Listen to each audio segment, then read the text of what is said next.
Alrighty, guys, welcome back to the iCoach Nutrition Radio podcast. Today, I have a very special guest, a client that I've had the pleasure of working with now for the last 2 years, and who is now graduating iCoach University, and she's going off on her own now and into the real world. So I'm super excited for her and proud of her. Without further ado, Miss Deanna, how are you? What's going on? I'm doing well. I'm doing really well. How are you? I'm doing well. We got to get through the jitters of her first podcast, right? And the fact that no matter how many podcasts I've done, I've literally done like 150, but no matter what, every single time I do the intro, I always feel nervous, no matter what. Uh, Yeah. it's the same thing like with speaking in front of people. Like I used to be like my biggest like fear was like public speaking. And even to this day, like I did one event that had like hundreds of people in it. And I used to get scared of standing up in front of just like 10 people. But no matter what, even to this day, it's like, regardless of how big the crowd is, like the nerves are still always there. So anyways, welcome to the podcast. I'm super excited to have you. I want to be able to share kind of your journey over the last 2 years of us working together. And I also want to be able to kind of share even a little bit kind of your story before we started working together and why you even reached out to me in the first place there. So can you maybe give just a little bit of background, a little bit of context to the listeners as to where were you at kind of in your journey before we started working together, and why did you kind of reach out in the first place there? Yeah. I think I've always been a health conscious person, always someone that was pretty active and exercised somewhat regularly. But I hit like a hard time in my life, like heartbreak, depression, kind of lost some accountability on like having people to eat with regularly, and kind of isolating myself led to some habits of under eating majorly. And it kind of just snuck up on me. I didn't really realize it was taking place. I had just finished grad school, was starting my first job. So it was a very transitional state in my life. Moved back to like my hometown, and with moving back, I came back with a lot of unhealthy eating habits. And it kind of led to about a 20-pound loss over maybe a year and a half. So I didn't really even notice, like I knew that I was losing weight because my clothes were falling off of me, and I was literally pinning them together with like safety pins. And I knew I was losing weight, but I think just society as a woman, like I've never had or struggled with like body issues or anything like that. Always felt really comfortable with myself in that regard. Um, but so when I had lost the weight, I wasn't upset about it. I was just like, oh, well, skinny means pretty, right? So it looked normal. It looked like what I saw in screens and models of just like really thin body types and frames. So I didn't really realize like the weight of what happened until I got like right under 100 pounds. So for reference, I was usually around plus or minus a little bit around a 120 prior to the weight loss. And when I had dipped into 99, I was like, oh, I weighed that when I was 14 years old. And I'm like 29. So I'm also a healthcare professional. So as a healthcare professional, I knew that, oh, when I was 14, I was a cross country runner at the time. And like when you get to a point of really low fat as a woman, you stop having your menstrual cycle. You're not producing as much estrogen, and there's like some hormonal balance that in how that happens. And that can also lead to low bone density or like osteoporosis in the future, or fractures and things like that if you continue to ramp up your physical activity. So it was kind of then, and also my brother commented on my looks. Like, he doesn't comment on my appearance, but he was like, you're looking really thin, like what happened? Because in the 6 months that between when I had last seen him, I had lost like 8 more pounds. So I think all of those things kind of came to a head, and I was like, oh, like something's not right. And I realized that I needed some help to try to gain back weight, because for me, I felt like I was eating what made me feel full. I wasn't feeling not hungry. I felt fine. I was like, well, I'm exercising regularly, a couple times a week. So it didn't feel like anything was wrong until those little pieces came together. Wow. Well, thank you. First off, thank you so much for being so open and transparent and sharing that story. As we've talked so much over the last 2 years about, like, there are so many people, there are so many women that are out there that have gone through, something similar. And you're 100% right. The diet culture, I mean, without getting, I guess, too deep into it, we could probably have a whole other podcast on that. But the diet culture and just, everything, like you said, that you see in models and in magazines, and, like, I mean, the psychology and how that affects us, throughout your life growing up. I mean, it's really easy to kind of go to that place there. I mean, because if we're honest, it's like, even if we're working out 2 days a week, and even if we feel like we're eating when we're hungry and not, not starving ourselves or anything like that, just the fact that we lost that much weight, and just the fact that we're like pinning our clothes together. I mean, those, and then obviously, from a menstrual cycle standpoint, and there's just so many red flags that started coming up. And I think, as you like you mentioned, as a healthcare professional, it allowed you to have that awareness that maybe others in your position wouldn't have had. And maybe that would have actually continued on even longer. Yeah, no, totally. I think it was definitely a wake-up call to stop and reflect on, hey, I think prior to that, I said, like, I had emotionally wasn't in a good place, and I had really worked on, like, mentally getting better, or like even spiritually getting better, and like just being in a better state emotionally.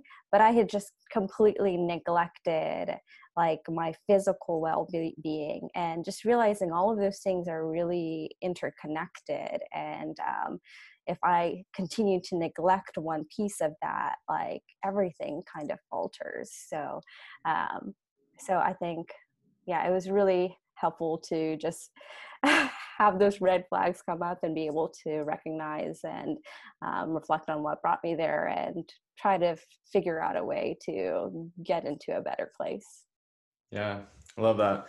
And just for the listeners here, just to give you all a little bit more context. So even at the body weight, the normal body weight there of the 120, I mean, so you're 5'6", right? And so you're already a leaner frame as it is there. And so to lose Mm-hmm. 20 pounds, I mean, that's a big deal, Yes. Yeah. What's that, like 20% of my body weight over not a long period of time. So yeah. Yeah. Yeah. So when we first started, as we were kind of talking about before we started the podcast here, when we were looking into kind of your current calorie intake, you were averaging only about 1,000 calories a day. And also from a protein standpoint, you were averaging like less than like 20% of your intake coming from protein per day. And then you were working out 2 days a week on Right. average there. And it Mm-hmm. was more like cardio based training Yeah. rather than strength training. So we knew that, basically, looking into like even the CDC's recommendations, or looking into like that TDEE calculator, the total daily energy expenditure. It's like, I mean, there's 1-year-olds, 2-year-olds that are recommended to eat 1,000 calories, 1,200 calories to maintain their weight, right? So you at your age, it's like, man, like we know we definitely should be consuming more than that. And so we knew that we needed, that's when kind of the education of like reverse dieting and the need to be eating more, kind of what your actual maintenance level calories should be. So kind of talk to me a little bit about like the mindset, like psychology piece, because for a lot of people, reverse dieting, like eating more calories is a very, very like scary thing. And everybody is very scared of gaining weight. And in this case, that's what you actually wanted to do. You wanted to gain weight. You wanted to gain lean muscle mass. We just wanted to make sure that the 20 pounds that we're putting back on, was having mostly lean muscle mass, not just all body fat, right? Yeah, absolutely. And for me, a part of that was also like skipping meals.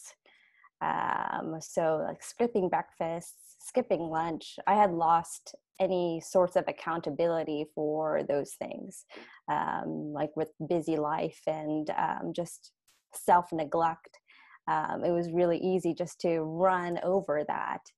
So your body, like that hunger response had stopped. Like in the morning, I could just have coffee and I felt fine. Like at lunch, I could just kind of have a snack or drink a shake and kind of power through. And I had not really thought about protein intake at all. Like those kinds of macro level of nutrients hadn't really crossed my mind. I just thought that, oh, that's for boys who are in the gym and trying to be like really muscular and gain a bunch of like weight or something. I was like, that's not something for me. I'm not going to sit there and measure this and that or calculate all of that. I did not think that that was something that would ever come up in my life. So I just never even thought about it. And then the exercise component, like it was just like stress relief was aerobic activity. So running for 45 minutes to an hour and just doing weights for 10, 15 minutes on the few things that I knew to do with like a dumbbells or machines was just the easy thing to do. Like I I I didn't really know where else to go from there, I guess. But so really in terms of trying to make myself eat more, it was giving myself an okay to take a lunch break, to hey, take the time to plan or get a breakfast together and be okay with eating it. You don't have to rush on to the next thing and hurry on to work, or you're not that necessary that you can't take that moment to take some time for yourself or do something for your own well-being. So I just needed that space to do that. I felt like, oh, I have all these obligations that I need to get to, so I can just ignore my own hunger, I guess. Um, Yeah. Well, and I think that, I mean, it's such a valid point there. I mean, it resonates with me a lot too, in terms of like when we're healthcare professionals, whether you do what I do or what you do or anybody else, it's like a lot of the times we find ourselves getting in that position to where like we're just give all the time. yeah, Right. And that we just let that battery, die. We don't refill our own cup. And, as I've mentioned to you a million times, it's like we have to remind ourselves, I mean, this is for everybody, right? That you have to be selfish in a sense so that you can be yes, yeah, selfless, right? And I think that between, your career and like, church obligations and friends and just like everything that like, there was so many things pulling at you. yes. And when we started doing, I mean, time blocking and just like starting to kind of create the awareness, started to help you with kind of that 10,000-foot view of your life and everything that you had going on there, and just starting to kind of essentially like make sure that what you're saying your priorities are, that you're actually like living your life in that way. Yeah, no, absolutely. I mean, I was getting into work at 7 and getting home at after 10, just with all of the obligations that I had. And I did not want to stop for any reason. I did not want to stop at a restaurant and get food, or like have to stop and eat somewhere, or make patients wait for me, or make people at church wait for me. And it was just easier to just run over that. I think when we started to increase the calories, initially it wasn't all too difficult. When it was just a few extra, like I think we maybe increased by 400 or something like that. And it was just a little bit more. As we increased it, as we kind of titrated up from there, then I started noticing like, oh, it's kind of harder to eat more, and I did feel more uncomfortable.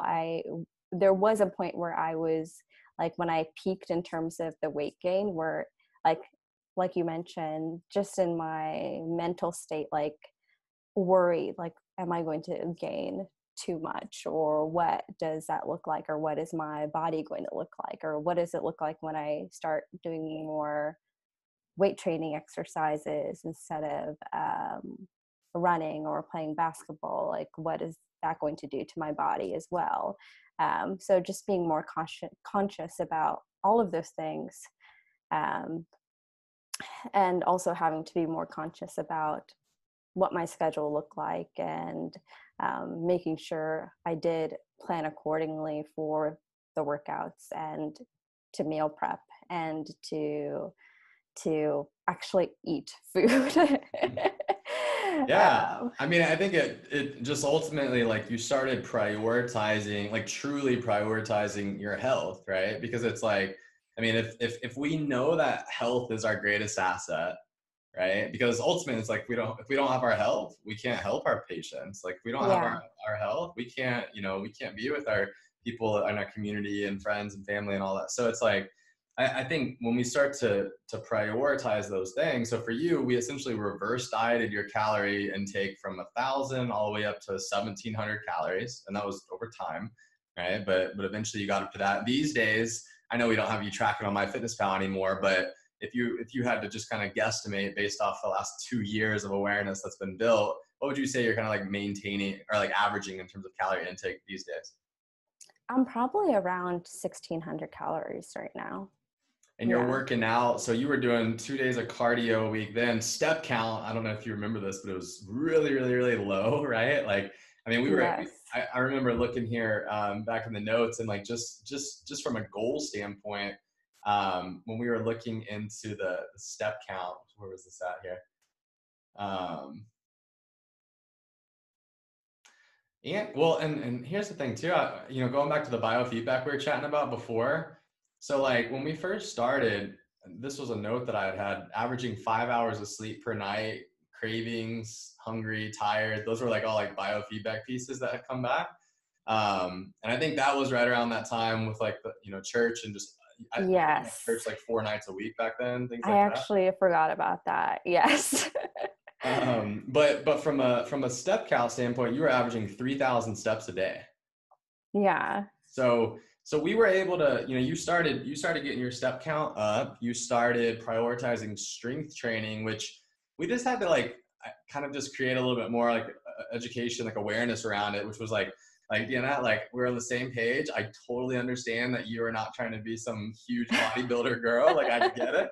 But I think the thing that really held true with you is like with the conversation around osteopenia, osteoporosis, your mom, like it was like, Deanna, I got to get you to understand that, eating an adequate amount of protein each day, and prioritizing strength training, at least 3 days a week, like that's just to help you prevent osteopenia, osteoporosis. Like that's just so that we can like get off the toilet by ourselves when we're 80 years old, that type of situation. And I think as soon as we were on the same page in terms of like, I'm not trying to make you into a bodybuilder, and like knowing the importance for protein and strength training in reference to health and longevity, I think that's what allowed you to kind of like connect, or really just like put into action and create a game plan to tackle there.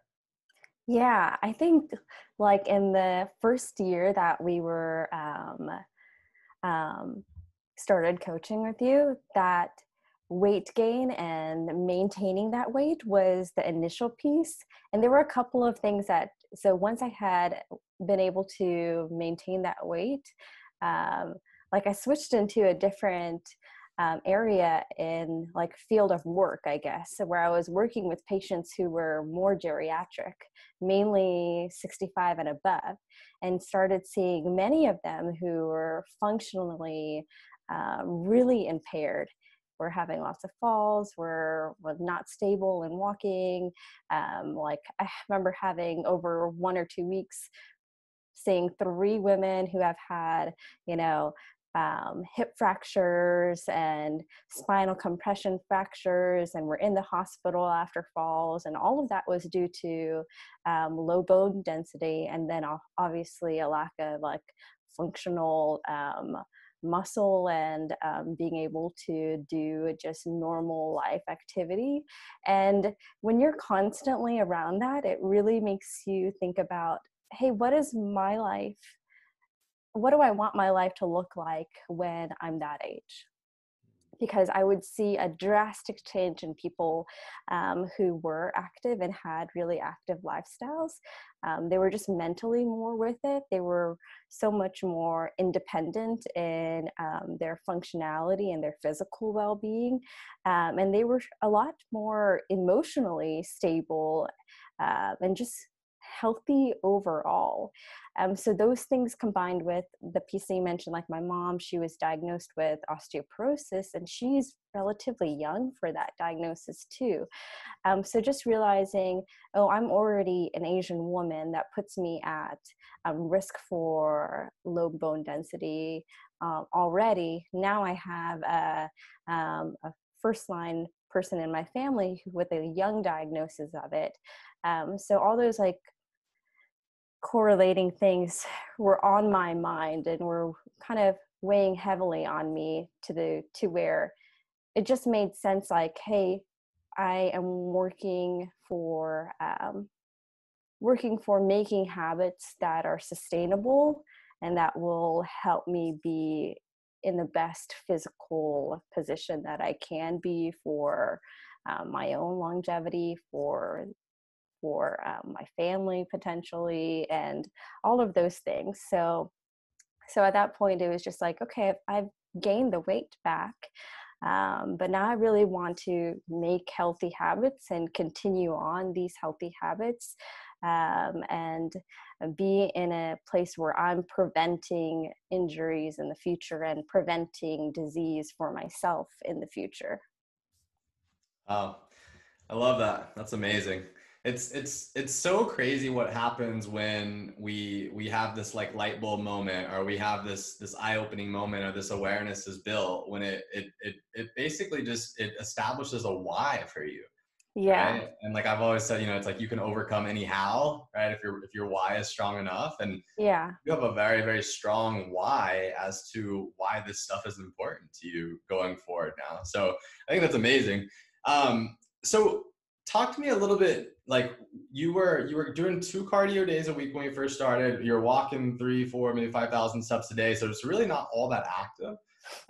So these days, 2 years later, and after the last, 2 years here of like, what is your workout routine? Like, what are your steps? What are your workouts and all that kind of look like now? And the body composition that you have now versus when we first started, Mhm. talk me through that comparison in that conversation there. Yeah, so before, like I mentioned, I was just running. I would shoot hoops or play basketball for my workout for 45 minutes to an hour, and just kind of do some free weights. And right now, it had obviously COVID and all of that kind of made a shift in terms of um, what my initial workout and everything look like. But pre-COVID, it was 3 or 4 days a week, mainly strength training in the gym, and um, doing lifts that I never really thought I was going to be doing. So deadlifts and squats and hip thrusts and those rows and like getting to my own body weight in those in some of those lifts, which was beyond my expectation, in terms of growth and my capabilities, and I'm really happy there. So that had been really well. I think we had been able to transition me to an AM workout, which I never thought was possible in my life, but it happened finally after like many attempts and failures of like being a person that wakes up in the morning and gets a workout in before going to work. And that was like the biggest achievement of the year, honestly, was several months of consistent 3 to 4 workouts every week, and strength training, and doing it in the mornings, like and knocking it out, so I have my evenings free. And like that was just such a win. I think when COVID hit, there was some like difficulties of just rebounding and getting those habits again, but was doing like 3 to 4 workouts in a week of dumbbells, strength training in combination with walks and going on runs again too. And so it was nice to be able to see myself reincorporate some of the things that I really loved, that aerobic activity, those runs that I enjoyed to do, which I hadn't done for a long time, and do that in combination with the new strength training exercises that I had been learning and working on, and also not see weight loss, and continue to see progress in terms of the strength component.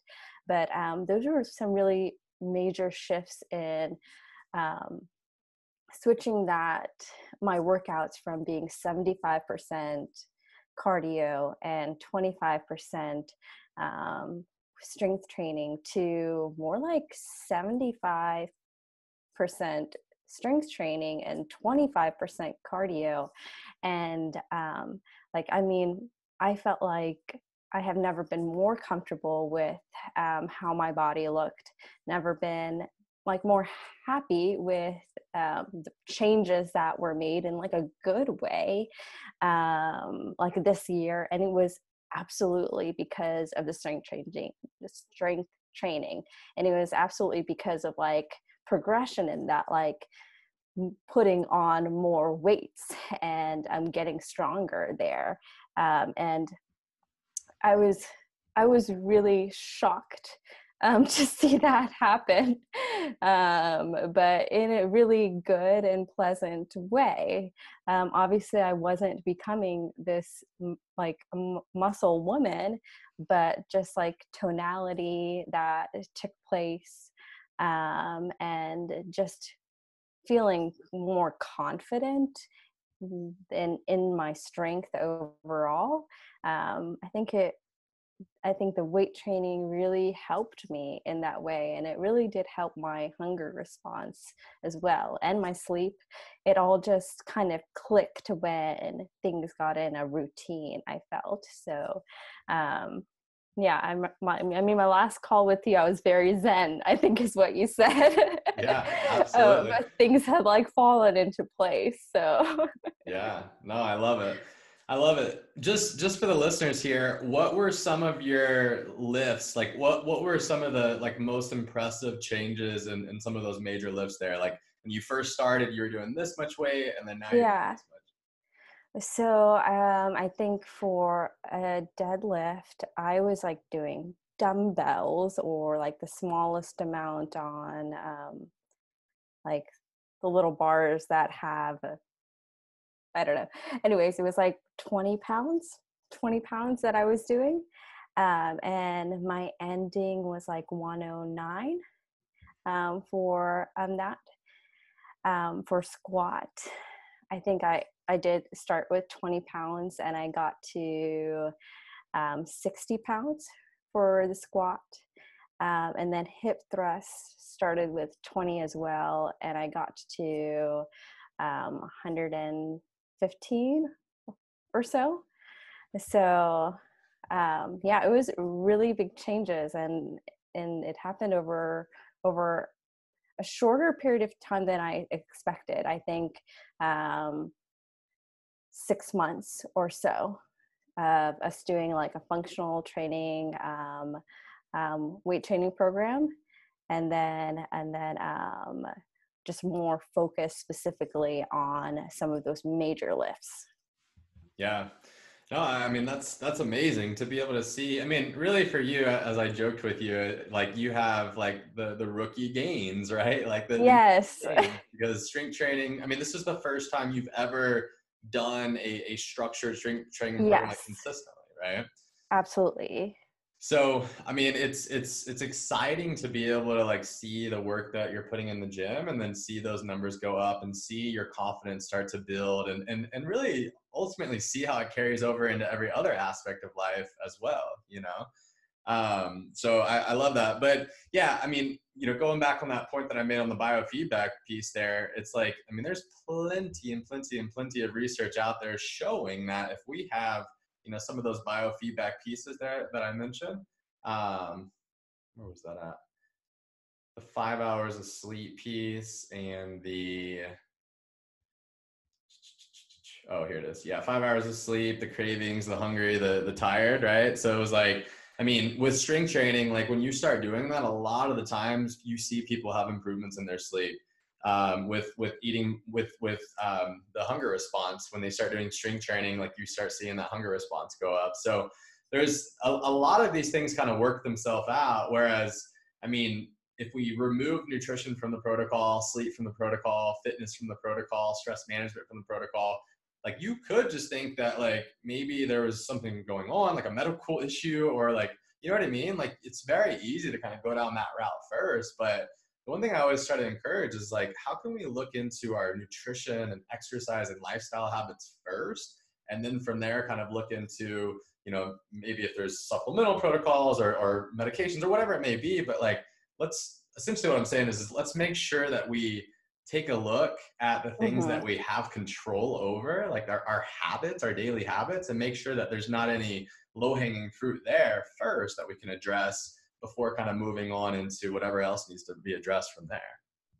Yeah, absolutely. I mean, even just being more cognizant of how much sleep I was getting, and like it changed my habit of staying up late. I was went to sleep earlier because I had to get up early. So being accountable for, being accountable for how many hours of sleep I was getting.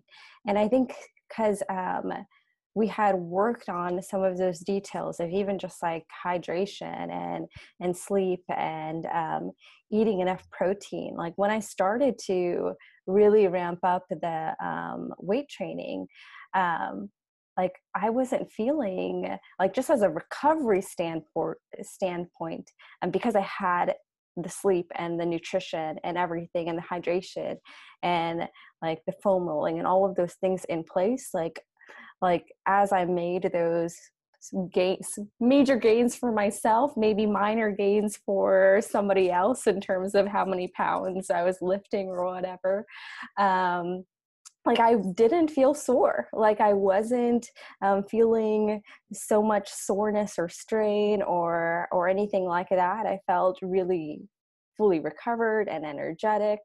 I had gone from not being hungry for breakfast and never eating breakfast. And after this workouts, I was like, no, I'm getting breakfast because I'm starving and it needs to happen. And so it kind of, everything kind of fell into place a little bit there, as from a recovery standpoint, as well as just habit forming, which is exactly what I wanted. I think just recognizing that like the little habits, the little things that we do every day is most of what we do every day, like sleeping and eating, exercising, work or whatever. Like those minor details of our lives are what we primarily do. So if we do those minor things really well and are progressing in those minor things, then we're going to see a much better version of ourselves later on. Um, um, I don't know if that makes sense, but Yeah, absolutely. I always say, like if we think about these like big rocks, what are the things that really matter? We've heard all this stuff before. It's not like anything like new or like sexy topic. It's like it's not fancy. Like we know that we need to prioritize our sleep. We know we need to prioritize our nutrition. We know we need to prioritize our fitness, our exercise. We know we need to prioritize our hydration, and we know we need to prioritize our stress management. So like those big five pillars of health, and you could add to or delete or whatever, customize to you in your life. But we know that those things are extremely, extremely important. And so like when I talk about kind of like that mason jar example, right, of like those are mm-hmm. the five big rocks, everything else is pebbles and sand. And Yeah. and I think like what the habit tracker does for so many people is, again, it allows you to actually track this stuff. Imagine using a habit tracker and tracking all of your habits for 6 months, a year, 2 years. It's like it brings so much awareness. And even though these things don't seem like super crazy complicated, and you've probably heard them before, eat more veggies and fruits, eat enough protein. Like we've all heard this stuff, but it's like actually showing up each and every day, actually, or at least doing kind of like what we talk about, like the 80-20 lifestyle, right? Mm-hmm. Being able to break it down from like a percentage standpoint and seeing like having that data, having that black and white data, and seeing, okay, like how am I actually living my life in comparison to how I say I want to be living my life? Because Mm-hmm. I think if I asked any person, they would say, yes, I want to live a healthy lifestyle because of XYZ. But yet XYZ comes in, it gets in the way sometimes, or, life stressors or whatever it may be. And we just find ourselves not consistently following through with the things that we say that we want to follow through with. And that kind of leads into that whole like integrity bank account conversation, that we've had. Right. Yeah. So, if you had to just kind of like reflect back on really just like this whole entire journey over the last 2 years, and then also just kind of like thinking about like, I mean, we're, the same exact age, right? So it's like thinking for the rest of our lives here, like, what are you most excited about in terms of like what you've been able to incorporate over the last 2 years? And like, what are you most excited about in terms of the rest of your life and this new healthy lifestyle that you're living? Um, so for the next years, I mean, I want to continue in strength training and just becoming stronger there and growing in confidence for myself, and just like functionally feeling like I'm able to do more. And then also just being able to rebound from like life events that happen, like sickness or, hopefully not COVID again, but, different things like that where you can slip out of what your routine in, and just being able to bump back into those routines of eating well and cooking and meal prepping and exercise and sleep, all of those things, because there are things that are going to come up in life, and I want to be able to make adjustments accordingly and kind of go back to what that new normal or whatever might look like. And then long-term picture, like for myself, like I know I've told you before, there's another physician assistant in my office, and she always comes in every day after she works out in the morning. She has 2 young kids. She's got all of her meals and smoothies and salads, like all there set for her. And like, that's such a small glimpse, but it speaks volumes of a woman who is really taking care of herself really well. And it doesn't diminish her ability to take care of her family and 2 young children that she has to do, or and even her job. She's still working a full-time job. It makes her more equipped to do all of those things. So like when I see her, it's an inspiration to me, like, hey, that can be me in the future. Kids or no kids, I want to make sure that I'm taking care of myself really well. And then also, like I said, as a healthcare professional, I get the opportunity to use what worked for me, and also just what we've learned together to help inform or speak into the lives of my patients. Obviously, things like hypertension and diabetes and, osteoporosis, high cholesterol. Those things don't usually show up overnight. They come with those small habits that are made every single day. And they turn into these diseases in people's lives, obesity, all of that. So kind of helping them to make small habits to reverse those things. Obviously, there's medication, but it's like you said, at the end of the day, we want people to work on those priorities of sleep and exercise and vegetables, or nutrition and all of those aspects regardless. So it would be for myself, maybe a possible future family, and then also for disease prevention for myself and disease prevention for my patients. So Yeah. Wow. I absolutely love that. I think to be able to go through a journey like this and then be able to pay it forward, and especially, somebody that's in your position, for a lot of clients I work with, it's paying it forward to their friends and their family and their coworkers, right? And for you get to do all that, but you also have patients that you can directly affect. And I mean, one thing, like the habit tracker, it's like, I mean, every healthcare professional could implement a habit tracker into their practice and help to look into the other, in some cases, maybe it's other 23 hours of the day, like for a gym owner or a personal trainer, or maybe it's the other, 6 days a week. Basically, it's just like, like even for you, like on average, you see a patient every, how 20, often? 40 minutes. Well, 20, 40 minutes, but like how often do you typically see a patient? Like, It can range from a month to it's usually more like 3 to 6 months typically. so in that period of time, right? Like a habit tracker or something like that, the education, like that would be amazing. Like for you to be able to have like, Mrs. Jones, track this for the next 3 months. And then that way I can be able to have a little bit more awareness around what's going on in your life outside of just maybe the story that you've been telling yourself, So yeah, I think it's so cool to be able to, I think like nutrition, fitness, like, living a healthy lifestyle, like that foundation, like building that healthy foundation, building that strong foundation, it truly just carries over into every other aspect of life. And you see it carry over into your personal and professional life, personal and professional development. And ultimately, I feel like it allows you to show up as your best self for your clients, for your patients. Mm-hmm. Like if I didn't prioritize this stuff, I wouldn't be able to show up for my clients either.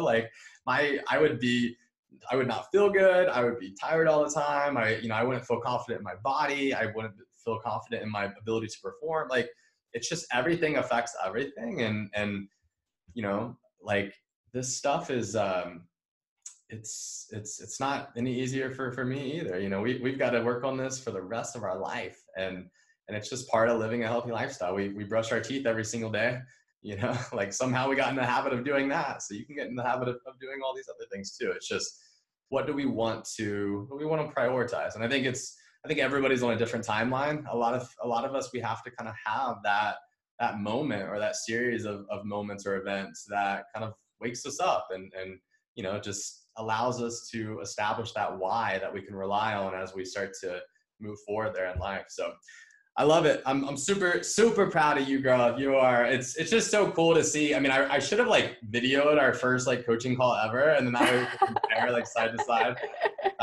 just in terms of like the knowledge and education. But I think that's what I'm so excited for you is like, you feel 100% confident in having the education and the tools that you need to be successful going forward for the rest of your life. And as different seasons come at us, like I had never experienced Corona either. Like this was a different season I had never, the first time in my life, and we're going to have plenty more of those as well. And so being able to know that you have the education, the tools you need to navigate through those hurdles and those roadblocks and those seasons of life, I think is, I mean, that's the point of the whole journey in the first place, right? Not just for 3 months or 6 months or even a year, but for the rest of our life there. So I love it.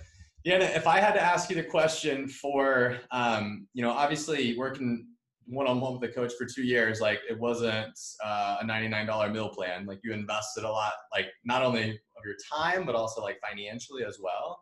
So what would you say to somebody that was like on the fence in terms of, just like the program sounds great, right? Like it sounds like something I want to do. I know that I need it. But the financial piece comes up and they're like, I just don't know if that's worth it, or I don't know if I can invest that much. What would you say in terms of the financial aspect of investing in yourself? Yeah, I mean, for me, it was like I have this opportunity in my life, in the stage of life that I was at, both in terms of time and also in terms of finances, to say that it's worth it to make an investment for the future of my health, looking forward. And like we spend a lot, like I spend a lot of money on other things. So like 2 years and I didn't realize it was going to be 2 years. Let's be honest. Okay. I didn't either. I didn't either. I was like, this will be like 3 months and it'll be fine. And then I'm going to be done. But honestly, behavioral change doesn't happen in 3 months. And like we went through a lot of periods of difficulties, and like knowing how to handle those difficulties were helpful, and how to make adjustments to diet and exercise was helpful during that time. But also for me, it took more time to have behavioral change. And I needed to recognize that for myself. I'm not like a type A personality where I could just flip a switch and make those changes happen. They happened slowly for me. So I needed that time, but I care about those habits, and I care about having consistency in those things, and I care about my health. So it was, for me, I was okay because I knew that investment was going to be worth it in the end. Because if I can prevent diseases in myself, and this is not saying that you can prevent everything, but at the end of the day, you want to do whatever you can to be the healthiest person that you can be and have the best life you can. If you have the opportunity to age, and I want to age well. So I knew that there was a lot of life ahead to be lived, and I wanted to live them out really well, and taking care of my body really well during that time. So that's why I felt comfortable to continue on this, because it wasn't just the learning experience. It was that plus having accountability to make these habits happen, and being equipped to be able to move forward in that and continue to progress in that in the future. I love it. I love it. I'm so glad that we have like the video going now, because you can actually like see emotions, and I'm like smiling from ear to ear here with just how happy I am and excited for you. But yeah, I mean, I think that I always say, comparison's the thief of joy, right? And all of us, we run into that. We compare ourselves to other people. Maybe it was in school, maybe it's in our careers now, maybe whatever it may be. And I think like comparison's the thief of joy, and the only person that we should be comparing ourselves is to the version of ourselves 6 months ago or a year ago. And what's so cool about the last 2 years is like we could ask that question, comparing yourself to 6 months ago, and every single 6 months there was just this evolution of Deanna. You just kept evolving, and that to me is like the most exciting thing in life, is that you want to keep evolving. Like you don't want to feel like you're just being like sedentary or going backwards. Like we like part of like human being, like we want to continue to have something that we're working towards. We want to have something, we want to have a why that continues to inspire us to live our best life, because if you don't have that, then it's just like, I don't know. Talk about motivation and willpower and all that. Good luck getting up first thing in the morning if you don't have that, right? To go work out.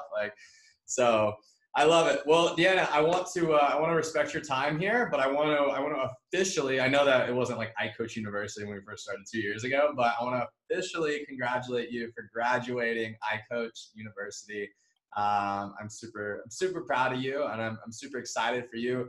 you're no doubt going to be somebody that like here in 2 years, 3 years, 5 years, whatever, like I'm going to shoot you a text randomly and you're like, oh my gosh, who's this? And then like, I'm going to be like, how's everything going? You're going to be like, I'm crushing it. I'm so crushing it.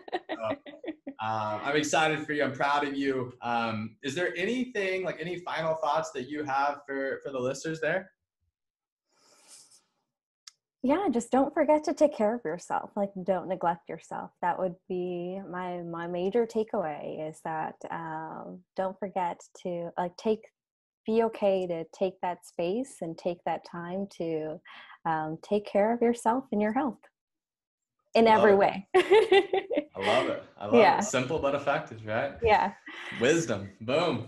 Well, awesome. Well, Deanna, thank you again so much for taking the time today. I really, really appreciate it. This podcast is going to be amazing. I can't wait for everybody to get to listen to it. So again, thank you so much for taking the time. And yes, and until next time, right? Yeah.